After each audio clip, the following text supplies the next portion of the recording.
बिस्मिल्लाहिर्रहमानिर्रहीम। अस्सलाम वालेकुम डियर स्टूडेंट्स। आज हम यूनिट 3 में पेज नंबर 122 पे एक्टिविटी नंबर 8 इसको हम परफॉर्म करेंगे।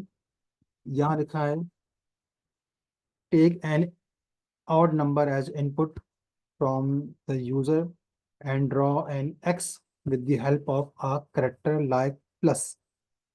The input number defines the size of x to be displayed. यानी हमने पहले तो यूज़र से ऑड नंबर की इनपुट लेनी है और फिर उस इनपुट के मदद से हमने एक शेप एक्स की ड्रॉ करनी है, और इस शेप को ड्रॉ करने के लिए हमने किसी करेक्टर का इस्तेमाल करना है। लाइक इसने हमें प्लस की एग्जांपल दी है, और वो जो ऑड नंबर की इनपुट है वो इस एक्स का साइज बताने के लिए हम लेंगे। अब मैं यहाँ पे आपको दिखाता हूँ। अगर हम इनपुट 3 लेते हैं तो एक्स जो होगा वो उसका साइज 3 होगा। आप देख सकते हैं कि डायगोनल में 3x है, 3 प्लस है। अगर ऑड इनपुट 5 हो तो आप देख लें कि 1 2 3 4 5 डायगोनली जो नंबर ऑफ प्लस साइन है वो 5 है, तो ये एक्स थोड़ा लार्जर साइज का हो गया। और अगर साइज 7 हो तो आप देख सकते हैं कि यहाँ पे डायगोनली जो प्लस के सिंबल्स हैं वो 7 टाइम्स हैं। ये जो साइज है, उम्मीद है अब इस एग्जाम्पल से आपकी समझ में आ गया होगा। अब इस प्रोग्राम को हम बनाने के लिए कुछ बेसिक चीज़ों को यूज़ करेंगे जो मैं आपको पिछली वीडियोस में समझा चुका हूँ।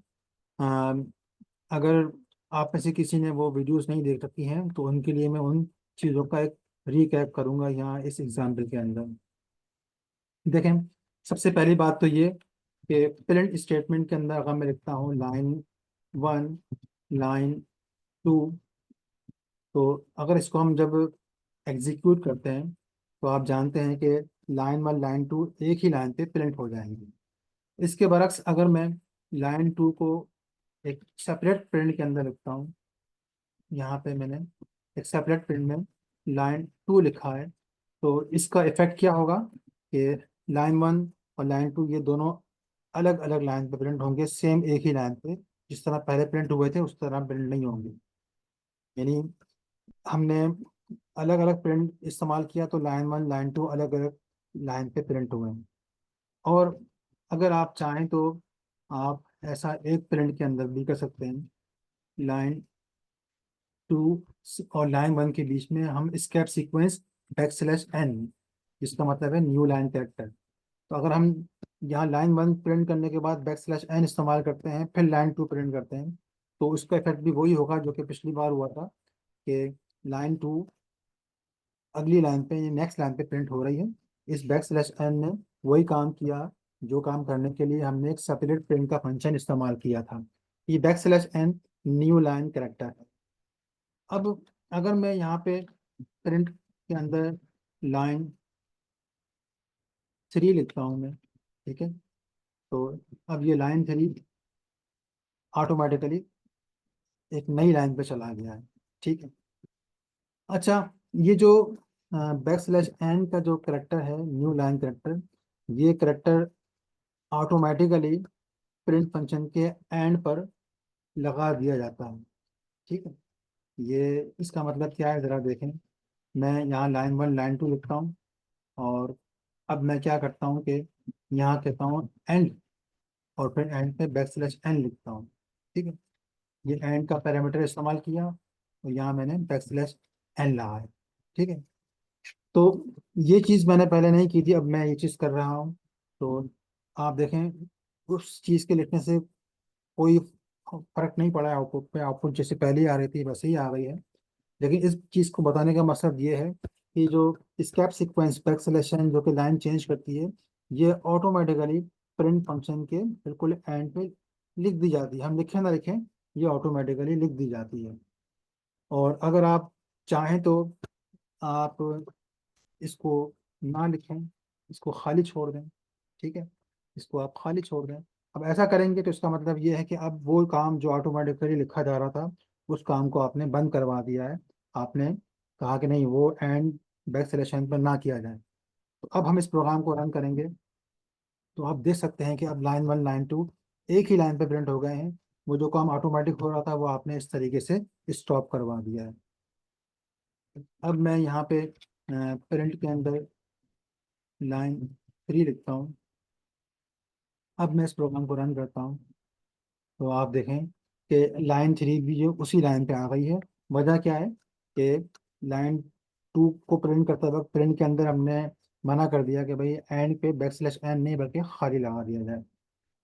अच्छा, अब अगर मैं यहाँ बीच में सिर्फ प्रिंट लिख दूँ जिसके अंदर कुछ भी ना लिखा हो, खाली हो, तो आप जानते हैं कि ऑटोमेटिकली इसमें क्या होगा, कंपाइलर इसके आखिर में ऑटोमेटिकली ये चीज़ लगा देगा। ठीक है ना, कि लाइन चेंज हो जाए। ठीक है, तो मैं यहाँ पर प्रिंट खाली लिखता हूँ और कंपाइलर ऑटोमेटिकली इसके अंदर एंड पे बैकस्लैश एन लगा देगा। तो उसकी वजह से क्या होगा कि पहले जो लाइन 3 थी, लाइन 3 उसी जगह उसी लाइन पे प्रिंट हो रहा था, लेकिन इस प्रिंट की वजह से क्या होगा कि बैकस्लैश एन से लाइन नई जनरेट हो जाएगी और ये लाइन 3 एक नई लाइन पे प्रिंट होगा। तो मैं इस प्रोग्राम को रन करता हूँ तो देखें लाइन 3 एक नई लाइन पे रन हुआ है। तो ये थे वो बेसिक कॉन्सेप्ट जो कि समझाने ज़रूरी थे, जिनको मैं इस प्रोग्राम में इस्तेमाल करूंगा। उम्मीद है ये आपको समझ में आ चुके होंगे। एक कॉन्सेप्ट और है जो मैं इस प्रोग्राम में इस्तेमाल करूंगा और वो है नेस्टेड लूप का कॉन्सेप्ट। देखें मैं नेस्टेड लूप इस्तेमाल करता हूँ फॉर जे इन रेंज।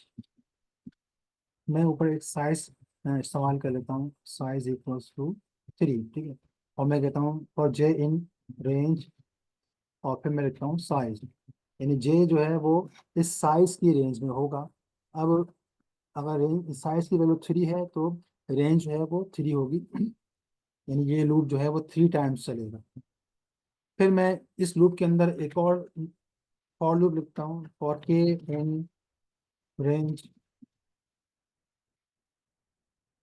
यहाँ भी मैं साइज देता हूँ, इस वक्त साइज की वैल्यू 3 है तो ये इनर लूप भी 3 टाइम्स चलेगा।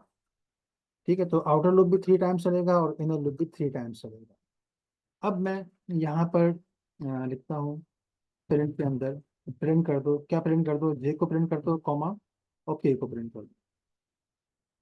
जे की वैल्यूज इस रेंज के हिसाब से जनरेट होंगी, के की वैल्यूज भी इसी रेंज के हिसाब से जनरेट होंगी। तो हम पहले जे को और बाद में के को प्रिंट करवा रहे हैं। तो अब मैं इस प्रोग्राम को रन करता हूँ तो आप देख लें कि यहाँ पे टोटल 9 लाइंस जो है वो प्रिंट हुई हैं। इसका मतलब क्या है कि ये जो प्रिंट की स्टेटमेंट है जो लाइन नंबर 4 पर है, ये प्रिंट की स्टेटमेंट 9 मरतबा एग्जीक्यूट हुई है, तभी तो आप देख लें कि आउटपुट पे 9 लाइंस आपको दिखाई दे रही हैं। ठीक है, और मैं एक काम और करता हूँ कि मैं यहाँ पे अगर एंड लगा दूँ कि भाई लाइन चेंज ना की जाए। ठीक है, मैंने यहाँ पे एंड लगा दिया और कहा कि लाइन चेंज ना करो। अब मैं इस प्रोग्राम को रन करता हूँ तो अब आप देख सकते हैं कि वो सब के सब एक ही लाइन पे प्रिंट हो गए हैं और यहाँ थोड़ी कंफ्यूजन हो रही है। तो इस कंफ्यूजन को ख़त्म करने के लिए मैं कहूँ कि भाई आखिर में स्पेस लगाओ। ठीक है ना, आखिर में एंड पे स्पेस लगाओ, तो बैक स्लैश एंड ना लगाओ बल्कि स्पेस लगाओ। तो अब आप देखें कि अब थोड़ा वो जो जिस तरह ये आपस में करीब करीब थे अब ये खुले खुले हो गए हैं, अब उतनी कंफ्यूजन नहीं हो रही है। ठीक है ना, और मजीद कंफ्यूजन ख़त्म करने के लिए मैं क्या करता हूँ कि मैं अभी इनर लूप से बाहर निकलता हूँ तो मैं अभी आउटर लूप में आ गया हूँ। आउटर लूप में मैं सिंपल प्रिंट लिखता हूँ। सिंपल प्रिंट का मतलब क्या है कि मैं बस बैक स्लैश एन चाह रहा हूँ कि लाइन चेंज हो जाए। ठीक है ना, यहाँ जो लाइन नंबर 4 है वो तो इनर लूप के अंदर है और आप लोगों ने देख लिया कि ये लाइन कितनी बार चल रही थी, 9 मरतबा प्रिंट हो रही थी। ठीक है, 9 मरतबा क्यों, क्योंकि आउटर लूप 3 बार चल रहा है, इनर लूप 3 बार चल रहा है, तो 3 3 द 9, टोटल 9 टाइम्स जो है ये लाइन नंबर 4 एग्जीक्यूट होगी। लेकिन लाइन नंबर 5 जो है वो इनर लूप का हिस्सा नहीं है। ठीक है, लाइन नंबर 5 आउटर लूप का हिस्सा है जो कि जे वाला लूप है। तो ये लाइन जो है 3 बार प्रिंट होगी, यानी 3 बार बैक सिलेक्शन होगा, 3 बार नई लाइन जनरेट होगी। तो अब इस प्रोग्राम को हम रन करते हैं तो आप लोगों ने देख लिया कि 3 बार लाइन चेंज हुई है, तो वो जो सब का सब एक ही लाइन पे आ रहा था वो अब डिफरेंट लाइंस पे आ रहा है। अच्छा, अब आप लोगों ने देख लिया कि जो वैल्यूज हैं वो 0 से स्टार्ट हो रही हैं और 2 पे ख़त्म हो रही हैं, 0 1 2, यानी लूप तो 3 बार चल रहा है। साइज का मतलब है कि 3 साइज, तो जे की वैल्यू 0 से स्टार्ट होगी, 0 1 2 पे ख़त्म हो जाएगी, यानी साइज से एक कम पे ख़त्म हो जाएगी। इसी तरह के की वैल्यू भी 0 से स्टार्ट होगी, 1 2 पे ख़त्म हो जाएगी, साइज से एक कम यानी 3 से एक कम 2 पे ख़त्म हो जाएगी। अगर आप इस बिहेवियर को चेंज करना चाहें तो आप कहते हैं कि भाई 0 से स्टार्ट ना हो बल्कि 1 से स्टार्ट हो, और साइज यानी 3 से एक कम 2 पे ख़त्म ना हो बल्कि साइज +1 कर देंगे, यानी पूरे 3 पे ही ख़त्म हो। और वही काम हम यहाँ करते हैं कि 0 से स्टार्ट ना हो, के की वैल्यू 1 से स्टार्ट हो, और साइज से एक कम यानी 3 से एक कम 2 पे ख़त्म ना हो बल्कि साइज +1 कर दिया यानी पूरे 3 पे ही ख़त्म हो। तो इस सूरत में इस लूप को हम रन करेंगे तो आप देख लें कि अब यहाँ 0 से 1 2 पे ख़त्म नहीं हो रहा है बल्कि 1 से 3 पे ख़त्म होगा। अब यहाँ पे इस चीज़ की वजाहत मैं कर देता हूँ। हम जब जे प्रिंट करते हैं तो पहले जे प्रिंट हो रहा है, यानी ये चीज़ जे है, 1 जे है, ये वाला 1 भी जे है और ये वाला 1 भी जे है। जो नेक्स्ट के प्रिंट कर रहे हैं तो वो ये वाला 1 1 के, ये 2 के और ये 3 के। सही है।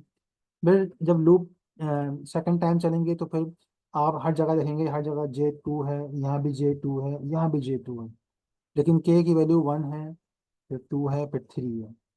और थर्ड लाइन में आप देख लें कि जे की वैल्यू हर जगह 3 है, यहाँ भी J3 है, यहाँ भी 3 है और यहाँ भी 3 है। जबकि के की वैल्यू आप 1 यहाँ पे, यहाँ 2, यहाँ पे 3। तो ये मैंने रिकैप किया है नेस्टेड लूप का। वैसे तो मैंने इसको अपनी पिछली वीडियो में तफसील से समझाया है, लेकिन एक मैंने मुख्तसर सा रिकैप किया है उन लोगों के लिए जिन्होंने मेरी पिछली वीडियो नहीं देखी है, ताकि ये जो प्रोग्राम मैं अब बनाऊंगा ये आपकी समझ में आ जाए। अच्छा, तो एक बात की वजाहत कि हमने अगर वो एक्स प्रिंट करना है तो वो एक्स जो है वो किस तरीके से प्रिंट करेंगे देख लें। मैं यहाँ पे साइज 5 वाले एक्स की एग्जांपल दे रहा हूँ, ऐसा एक्स जिसका साइज 5 है। देखें 1 2 3 4 5। अब जब 5 साइज वाला हमने एक्स प्रिंट करना है तो वो किस तरह प्रिंट होगा देख लें। मैंने आपके लिए 5 रोज बना दी हैं और 5 कॉलम बना दिए हैं, यानी हमारा एक लूप, आउटर लूप है वो 5 टाइम्स चलेगा, इनर लूप भी 5 टाइम्स चलेगा, यानी 5 5 25 टाइम जो है टोटली हम प्रिंट की स्टेटमेंट में इस प्लस को प्रिंट करवाएंगे। अब प्लस किस जगह प्रिंट होगा, आप देखें जब रो नंबर 1 है, कॉलम नंबर 1 है, तो हमने प्लस को प्रिंट किया है।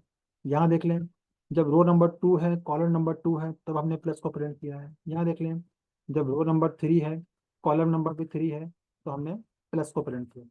तो इस बात को बताने का मकसद ये है कि जब रो नंबर और कॉलम नंबर सेम हो, रो नंबर 5 कॉलम नंबर 5, तो हम प्लस को प्रिंट कर रहे हैं।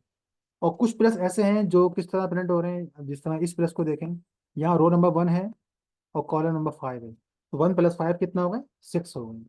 इस प्लस को देखें, रो नंबर 2 है, कॉलम नंबर 4 है, तो 4 + 2 ये भी 6 हो गए। इस प्लस को देखें, रो नंबर 3, कॉलम नंबर 3, 3 + 3 6 हो गए। इस प्लस को देखें, रो नंबर 4, कॉलम नंबर 2, 4 + 2 6 हो गए। इसको भी देख देख लें, रो नंबर 5 है और कॉलम नंबर 1 है, 5 + 1 6। तो यहाँ पे दो चीज़ों की तरफ मैंने आपकी तवज्जो दिलाई है। एक तो प्लस हमने उस जगह प्रिंट करना है जहाँ रो और कॉलम नंबर सेम हो, row number 1 column number 1, row number 2 column number 2, row number 3 column number 3। एक तो हमने उस जगह पे प्लस को प्रिंट करना है। दूसरा ये कि जहाँ पे रो नंबर और कॉलम नंबर को हम प्लस करें तो आंसर आ रहा हो 6। आंसर 5, जो साइज है साइज से एक ज़्यादा, साइज से एक ज़्यादा।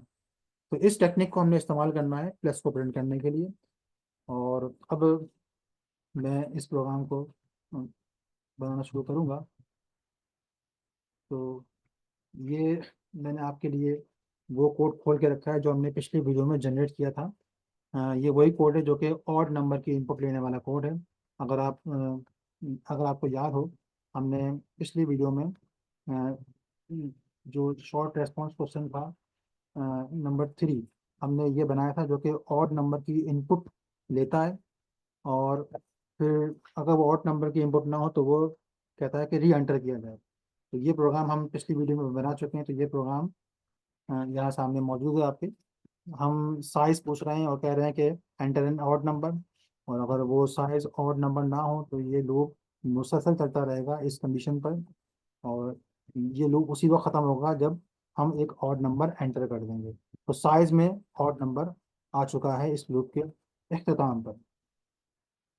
अब हमने नेस्टेड लूप चलाने हैं और उस एक्स को प्रिंट करना है। तो हम स्टार्ट करते हैं फॉर, अब आउटर लूप में रोज पर चलाऊंगा, फॉर रोज इन रेंज, और रेंज में 1 से स्टार्ट करूंगा, ठीक है, और साइज +1 से ख़त्म कर देंगे, ठीक है। क्योंकि मैंने आपको बताया ना कि अगर हम सिर्फ साइज लिखते हैं तो ये फिर क्या करेगा, जीरो से स्टार्ट करेगा और साइज से एक कम, यानी अगर साइज 5 है तो 4 पे ख़त्म कर देगा। लेकिन हमने गिनती 1 से स्टार्ट करनी है और साइज से एक कम पे नहीं, बल्कि पूरे साइज पे ख़त्म करनी है, तो हम फिर साइज प्लस 1 लिखेंगे। तो रेंज का बिहेवियर यही होता है, 1 से स्टार्ट होगा लेकिन साइज से एक कम पे ख़त्म होगा, तो उस चीज़ को ख़त्म करने के लिए मैंने साइज प्लस 1 कर दिया है। ये तो हो गया आउटर लूप। अब आते हैं इनर लूप पे। इनर लूप हम कॉलम्स पे चलाएंगे, फॉर कॉलम्स इन रेंज, ये भी सेम यही रेंज होगी, 1 से स्टार्ट करना है और साइज प्लस 1 से हमने खत्म कर दिया, ठीक है। ये तो हो गए हमारे लूप्स। अब इस लूप के अंदर हमने पहले चेक करना है, प्लस को प्रिंट करने से पहले हमने एक चीज चेक करनी है, वो जो मैंने आपको यहाँ पे इस फिगर में समझाई थी कि रो नंबर और कॉलम नंबर मैच हो रहे हो, ठीक है। तो अगर रोज बराबर हो कॉलम्स के, एक चीज तो हमने ये चेक करनी है, ठीक है। और दूसरी चीज क्या करनी है चेक, दूसरी चीज ये करनी है कि अगर रो नंबर को कॉलम नंबर को प्लस करें तो आंसर जो है वो साइज से एक ज्यादा आ जाए, ठीक है। तो अगर अगर रो कॉलम के बराबर ना हो, लेकिन अगर रोज और कॉलम्स को हम प्लस करें और जो आंसर आ जाए वो साइज से एक ज्यादा हो, ठीक है। तो ये भले ये कंडीशन हो कि row number column number match हो रहे हो, दोनों बराबर हो, या अगर वो मैच ना हो रहे हो, तो कम से कम रोज कॉलम को हम प्लस करें और आंसर साइज से एक ज्यादा आ रहा हो, तो उस सूरत में हमने प्लस को प्रिंट करना है।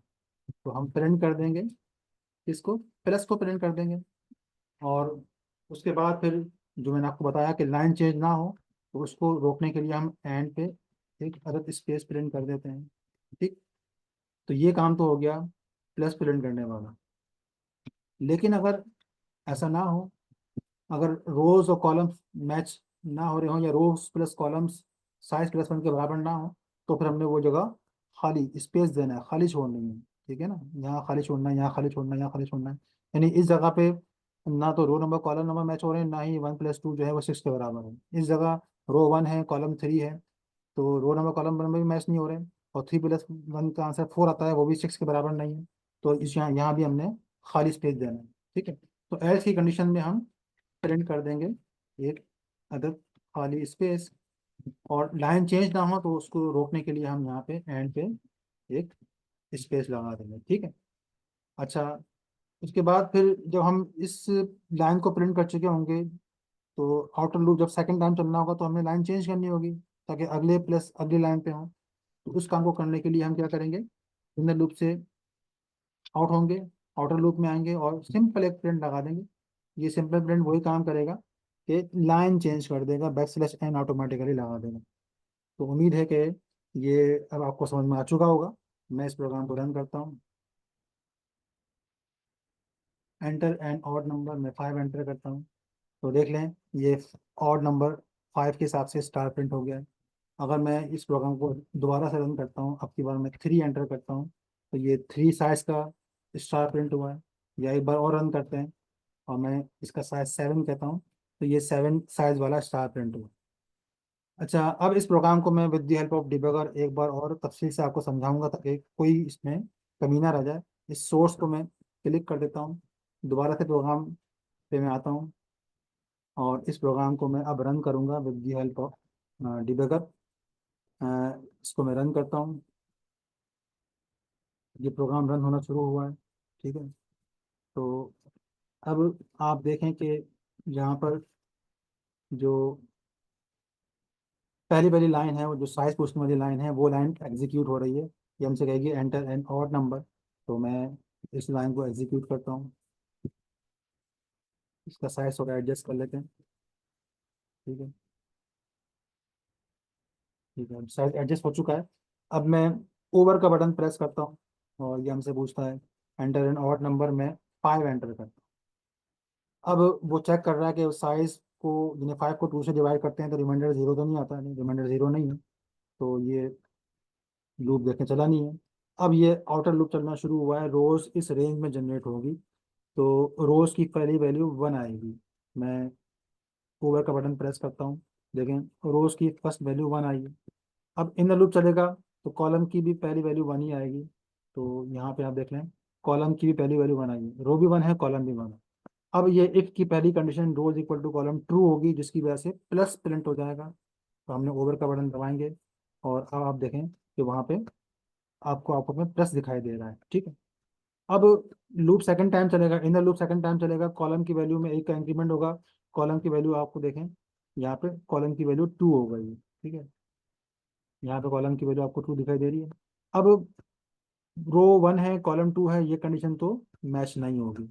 जो दूसरी कंडीशन है जो कि चेक करिए, रो प्लस कॉलम बराबर हो साइज प्लस 1 के। अब रो प्लस कॉलम यानी 1 + 2 का आंसर 3 आएगा, और 3 साइज प्लस 1 यानी 6 के बराबर नहीं है। ठीक है ना, साइज 5 है तो 6 के बराबर नहीं है। तो अब की बार क्या हुआ कि ना ये कंडीशन ट्रू है ना वो कंडीशन ट्रू है, तो अब वो एल्स पे आएगा और एल्स पे आके सिर्फ स्पेस प्रिंट हो जाएगा।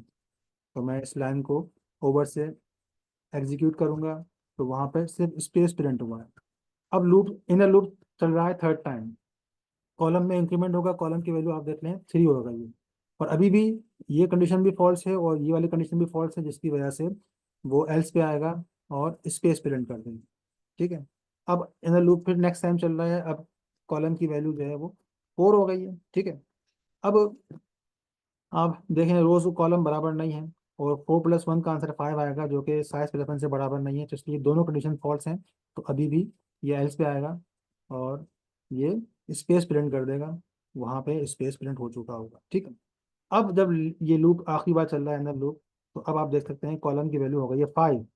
अब पहली कंडीशन तो फॉल्स है, 1 5 के बराबर नहीं है, लेकिन जो दूसरी कंडीशन हमने लिखी हुई है रोज प्लस कॉलम्स जो कि है 5 + 1, जिसका आंसर 6 आएगा। तो 6 बराबर है साइज प्लस 1 के, साइज 5 है तो 6 बराबर है 6 के। अब ये कंडीशन ट्रू हो गई है। तो और में आप जानते हैं कोई एक कंडीशन में ट्रू हो तो ओवरऑल ट्रू ही होता है और गेट। ठीक है। तो इसलिए अब ये इफ की कंडीशन ट्रू होने की वजह से अब एक प्लस प्रिंट होगा। तो ये आप देख लें कि वहाँ पे ये प्लस प्रिंट हो चुका है। अब कॉलम में इंक्रीमेंट की वजह से ये इनर लूप हो जाएगा टर्मिनेट। देखें इनर लूप टर्मिनेट हो गया है। अब ये वाला प्रिंट जो है लाइन चेंज करने के लिए था आउटर लूप का, ये लाइन वहाँ पे चेंज हो जाएगी। देखें वहाँ पे लाइन चेंज हो गई, एक नई लाइन का वहाँ पे इजाफा हो गया है। अब आउटर लूप सेकंड टाइम चलेगा, अब रो में एक का इंक्रीमेंट होगा, रो की वैल्यू 1 की जगह 2 हो जाएगी। तो मैं ओवर का बटन दबाता हूँ, देखें रो की वैल्यू 2 हो गई है। अब इनर लूप फिर दोबारा 1 से स्टार्ट होगा। तो ये देख लें कॉलम की वैल्यू फिर दोबारा से इस लाइन के चलने के बाद देख लें कॉलम की वैल्यू फिर से 1 हो गई। अब कॉलम 1 है रो 2 है, पहली कंडीशन भी फॉल्स है दूसरी कंडीशन भी फॉल्स है, इस वजह से वो एल्स पे आएगा और सिंपल एक स्पेस वहाँ पे प्रिंट हो जाएगा। अब इनर लूप सेकंड टाइम चल रहा है, अब रो कॉलम की वैल्यू हो गई 2। अब कॉलम भी 2 है रो भी 2 है, दोनों सेम है, इसलिए पहली कंडीशन ट्रू हो गई है। इसलिए ये इफ की कंडीशन ट्रू होने की वजह से अब ये प्लस प्रिंट करने के लिए अंदर आएगा। ये देखें ये इसने प्लस यहाँ प्रिंट कर दिया, आपको दिखाई दे रहा होगा। अब कॉलम की वैल्यू 3 हो गई है, इफ फॉल्स हो गई है तो ये एल्स पे आएगा, स्पेस प्रिंट कर देगा।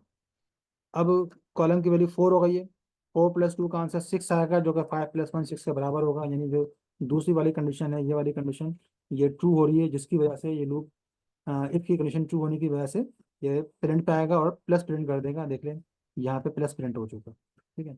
अब कॉलम में 5 आ गया, ये कंडीशन दोनों फॉल्स हैं तो वो एल्स पे आ जाएगा, और अब ये लूप जो है वो टर्मिनेट हो जाएगा। और अब आउटर लूप क्या प्रिंट चल रहा है जो कि लाइन चेंज कर देगा। देख लें वहाँ पे एक लाइन का इजाफा हो गया। अब आउटर लूप अब थर्ड टाइम चल रहा है, तो अब रो की वैल्यू 2 की जगह 3 हो जाएगी। ये देखें ओवर का बटन दबाया, अब रो की वैल्यू आप देख सकते हैं 3 हो गई। अब कॉलम फिर दोबारा 1 से स्टार्ट होगा, देखें कॉलम दोबारा 1 हो गया है। अभी इस वक्त कॉलम 1 है रो 3 है, दोनों कंडीशन इफ की फॉल्स हैं, जिसकी वजह से क्या होगा कि ये जो एल्स पे जाएगा और स्पेस प्रिंट कर देगा वहाँ पर। और अब नेक्स्ट टाइम भी दोनों कंडीशन फॉल्स होंगी तो फिर दोबारा ये एल्स पे आएगा और स्पेस प्रिंट कर देगा। और अब की बार आप देख सकते हैं कॉलम भी 3 है रो भी 3 है, तो अब दोनों सेम होने की वजह से इफ की पहली कंडीशन ट्रू हो गई है और इत्तेफाक से दूसरी कंडीशन भी ट्रू है, दोनों ही ट्रू हैं। बहरहाल और में तो कोई एक कंडीशन भी ट्रू हो तो हम जानते हैं, और तो गेट जो है वो ओवरऑल ट्रू आंसर देता है। तो मैं ओवर का बटन दबाता हूँ, आप देखें ये प्लस प्रिंट हो गया है। तो यहाँ आप लोगों ने देख लिया है कि हमने आधा स्टार प्रिंट कर दिया है, और अब बाकी आधा स्टार मुझे प्रिंट करने की ज़रूरत नहीं है, ये आपको समझ में आ गया होगा। तो इस प्रोग्राम को आप अपने पास घर में ट्राई करें, कोई मसला हो तो आप कमेंट्स में मुझसे पूछ सकते हैं। अल्लाह हाफिज़।